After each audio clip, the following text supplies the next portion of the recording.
नमस्कार मंडळी, मी देवा झिंजाड. आज रोजी पारनेर तालुक्यामधलं सर्वाधिक आगळं वेगळं देखणं आणि सर्वाधिक सक्रिय ग्रंथालय कुठलं असा प्रश्न जर कुणी विचारला तर सर्वजण आदराने नाव घेतात ते आपल्या पाडळी आळेच्या पिंटो ग्रंथालयाचं. होय, पिंटो ग्रंथालयाचं. कारण आजवर ह्या ग्रंथालयामधून शेकडो वाचकांनी हजारो पुस्तकं वाचायला नेलेली आहेत. यामध्ये सर्वाधिक प्रमाण हे विद्यार्थ्यांचं आहे.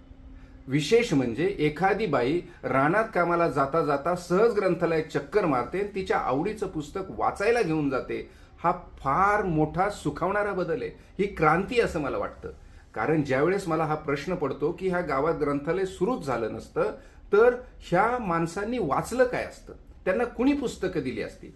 त्यामुळं ही अतिशय चांगली सकारात्मक गोष्ट आहे आणि याचीच पुनरावृत्ती होणं गरजेचं होतं. म्हणून आता डेरे शिवारनं लोकसहभागातून त्यांच्याही जिल्हा परिषद शाळेमध्ये असं ग्रंथालय उभारलंय. पिंटो ग्रंथालयाची ही उपशाखा 28 जूनला रविवारी सकाळी 10 वाजता लोकार्पित होते. ह्या ऐतिहासिक सोहळ्याचे साक्षीदार होण्याचं भाग्य आपल्याला लाभलंय. आपल्याला सर्वांना सस्नेह निमंत्रण.